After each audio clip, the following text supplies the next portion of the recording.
तो अगर आप बी फार्मा कर चुके हो या कर रहे हो और आपके दिमाग में ये सवाल है कि भाई कौन सी वो जॉब्स है जो हम कर सकते हैं, सैलरी कितनी होगी और स्किल्स क्या क्या होनी चाहिए और किन इन जॉब्स पे क्या करना होता है, तो आज की इस वीडियो में मैं आपको वही डिटेल में बताऊंगा। और गाइस, बी फार्मा एक बहुत ही अच्छी डिग्री है, बट आज के टाइम पे अच्छी डिग्री के साथ अच्छे स्किल्स भी होना ज़रूरी है और आप सही करियर का चॉइस करो वो भी बहुत ज़रूरी है। क्योंकि लेट्स सपोज आपने फार्मेसी की है तो उसके बाद एटलीस्ट 10 to 15 रोल्स होते हैं जिन पे आप एलिजिबल होते हो।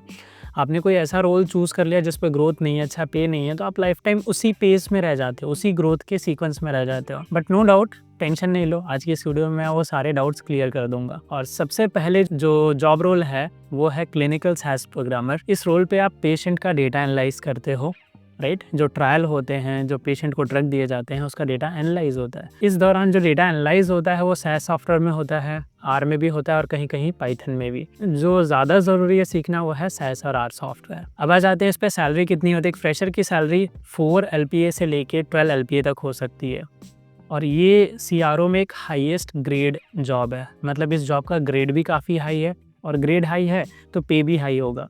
जैसे आप सभी को पता है गवर्नमेंट जॉब्स होती है, राइट। तो उस पे जो UPSC लेवल की जॉब्स होती हैं, IAS, राइट, IPS, तो ये सारे ग्रेड A लेवल के जॉब्स होते हैं। उनकी ग्रोथ भी हाई होती है और सैलरी भी हाई होती है और रिस्पॉन्सिबिलिटी भी उसी हिसाब से, मतलब काफ़ी रिस्पॉन्सिबल जॉब्स होती हैं। अब आ जाते हैं सेकेंड जॉब रोल पे, CDM या CDM प्रोग्रामर भी जिसे हम बोलते हैं। अब जो CDM प्रोग्रामर जॉब रोल है ये पिछले जॉब से, क्लिनिकल सैस से काफ़ी मिलता जुलता है। बहरहाल जो पिछला जॉब रोल मैंने बताया क्लिनिकल सैस प्रोग्रामर, उसको आज के टाइम पे बोलते हैं स्टैटिस्टिकल प्रोग्रामर। तो अगर आप लिंक्डइन पे कहीं पे सर्च कर रहे हो तो स्टैटिस्टिकल प्रोग्रामर सर्च कर सकते हो। अब आ जाते हैं CDM प्रोग्रामर पे। CDM प्रोग्रामर और स्टैटिस्टिकल प्रोग्रामर ये दोनों जॉब काफ़ी मिलते जुलते हैं। तो CDM प्रोग्रामर पे जो आपको नॉलेज होनी चाहिए, अगर आप स्टैटिस्टिकल प्रोग्रामर की ट्रेनिंग ले रहे हो, क्लिनिकल साइंस की ट्रेनिंग ले रहे हो, तो बाय डिफ़ॉल्ट आपको 60, 70 या 80% तक कंटेंट मिल जाता है कि आप CDM रोल के लिए भी अप्लाई कर सकते हो। तो लेट्स सपोज अगर आपने क्लिनिकल साइंस की ट्रेनिंग ली है तो बाय डिफ़ॉल्ट आपको 80% तक नॉलेज मिल जाएगा। ऑटोमेटिकली आप CDM जॉब रोल के लिए भी एलिजिबल हो जाओगे। रिमेनिंग 20-30% का जो डिफरेंस आता है वो आप इंटरनेट से थोड़ा बहुत पढ़ के भी ले सकते हो, क्योंकि उसमें बहुत कुछ ज़्यादा नहीं होता। अब इस जॉब रोल पे करना क्या होता है CDM पे, तो जैसा इस जॉब का नेम ही है CDM, तो क्लिनिकल डेटा मैनेजमेंट। जो क्लिनिकल का डेटा है उसको मैनेज करना होता है, जो रॉ डेटा है उसको थोड़ा ऑर्गेनाइज करना होता है।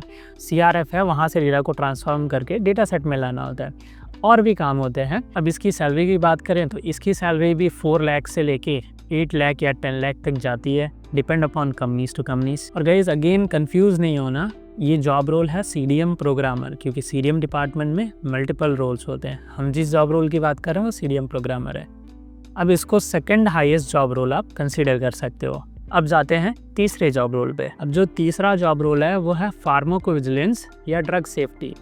अब इस रोल पे आपको क्या करना रहता है, सेफ्टी जो डेटा होता है उसको ट्रैक करना होता है और सेफ्टी रिपोर्ट्स भी बनाने होते हैं और भी रिलेवेंट काम होते हैं। तो ये भी एक एवरग्रीन जॉब है। इस पे भी आपकी सैलरी 4 LPA से लेके 6 LPA तक एज अ फ्रेशर हो सकती है। एंड अगेन ये तीसरा हाईएस्ट पेइंग जॉब है। अब जो चौथा जॉब रोल है वो है रेगुलेटरी अफेयर्स। अब रेगुलेटरी अफेयर्स में जो ड्रग अप्रूवल के रिगार्डिंग डॉक्यूमेंटेशन होती है वो आप क्रिएट करते हो और हैंडल करते हो। अगेन ये जॉब भी काफ़ी अच्छी है। इसमें आपकी सैलरी 3 LPA से लेके 6 LPA तक हो सकती है। अब आ जाते हैं छठे जॉब रोल पे, वो है मेडिकल कोडर। अब मेडिकल कोडर में मतलब आपको ऐसा नहीं होता कि इसमें आपको कोडिंग करनी होती है, सॉफ्टवेयर से कोडिंग नहीं करनी होती, बेसिक जॉब रोल ही होता है। इसमें आपको ज़्यादा कुछ नहीं करना होता। इसमें भी सैलरी आपकी 3 to 5 LPA तक होती है और इसमें एक सर्टिफिकेशन है US से, वो सर्टिफिकेशन करने के बाद आपकी सैलरी और बढ़ जाती है। अब आ जाते हैं सातवें जॉब रोल पे, जो है QA और QC, जो कि एक फार्मा इंडस्ट्री में होता है। Because QA QC department her industry में होते हैं। तो फार्मा इंडस्ट्री में आपको क्या करना होगा, लैब में काम करना हो सकता है, जो SOPs हैं या रिपोर्ट्स हैं उसके रिगार्डिंग आपको ऑडिट्स करने पड़ सकते हैं, ठीक है। तो इसमें भी करियर अच्छा है, बट अगेन यहाँ पे आपको ऑफलाइन प्रेजेंट रहना पड़ेगा, राइट। मोस्टली शायद आप ऑनलाइन नहीं कर सकते। तो और उसके सिवा इसका जो रेंज होता है वो around 3 to 5 LPA as a fresher range हो सकता है। अब आ जाते हैं आठवें जॉब रोल पे, जो कि है मेडिकल राइटर। तो अगर आपकी इंग्लिश स्ट्रॉन्ग है, अगर आपको साइंटिफिक राइटिंग पसंद है या थोड़ा रिसर्च या इन सब चीज़ों में इंटरेस्ट है, तो भी ये जॉब रोल आपके लिए काफ़ी इंटरेस्टिंग हो सकती है। एंड इसका भी जो रेंज है, एज ए फ्रेशर आप 4 to 7 LPA तक सैलरी ले सकते हो। एंड जो भी मैंने जॉब्स बताई गाइस, ये सारी जितनी भी फार्मास्यूटिकल कंपनीज़ हैं या CRO क्लिनिकल रिसर्च कंपनीज़ हैं, उन सभी में ये जॉब रोल्स आपको देखने मिल जाएंगे। कुछ नाम मैं आपको जो मुझे अभी याद आ रहे हैं अभी बता देता हूँ। पैरेक्सेल, लिली, एफिकेसी, वर्नेस, IQVIA, GSK और भी सारी कंपनीज़ है, बट अभी के लिए मुझे इतनी ही ध्यान में आ रही हैं। बाकी का मैं क्या करूँगा, इस वीडियो के डिस्क्रिप्शन में आपको लिंक दे दूँगा। और इनमें से कुछ रोल्स की ट्रेनिंग हम भी देते हैं। एक है स्टैटिस्टिकल प्रोग्रामर और दूसरा है CDM प्रोग्रामर। जो एक स्टैटिस्टिकल प्रोग्रामर जॉब है, मैं उस पे पास में खुद भी काम कर चुका हूँ। हमारी एकेडमी है, लास्ट 5 ईयर से हम टीचिंग कर रहे हैं। काफ़ी सारे हमारे student as a statistical programmer या clinical science programmer different CROs में जॉब कर रहे हैं। आप जाके हमारे चैनल पे भी एक्सप्लोर कर सकते हो। एक प्लेलिस्ट मिल जाएगी आपको माई स्टूडेंट्स करके, या आई कार्ड्स में भी आपको वीडियो मिल जाएगा। अगर आप मुझसे कनेक्ट करना चाहते हो तो इस वीडियो के डिस्क्रिप्शन आपको 1-to-1 काउंसलिंग का लिंक मिल जाएगा, वहाँ से आप काउंसलिंग बुक कर सकते हो। या तो आप हमारे नंबर पे भी कांटेक्ट कर सकते हो 8733986003। बट जो प्रॉपर तरीका होता है कि आप 1-to-1 काउंसलिंग बुक करो और वहाँ से कम्युनिकेट करो फर्दर डिस्कशन के लिए, तो वो प्रॉपर रहता है, क्योंकि वो प्रॉपर मीटिंग होती है। कॉल्स क्या होते हैं, कभी कभार कॉल्स मिस भी हो जाते हैं, राइट। कभी अगर 3-4 कॉल्स हुए, मैं ट्रैवल कर रहा हूँ या कुछ भी हुआ, तो मिस हो सकते हैं। एंड अगर आप मुझे कॉल करने का सोच रहे हो तो पहला प्रेफरेंस आप रखो कि एक मैसेज ड्रॉप कर दो व्हाट्सएप पे और उसके बाद कॉल करो, ताकि हम वो चीज़ प्लान कर सकें। एंड हम ये 20 के आसपास वेबिनार अरेंज करने वाले हैं।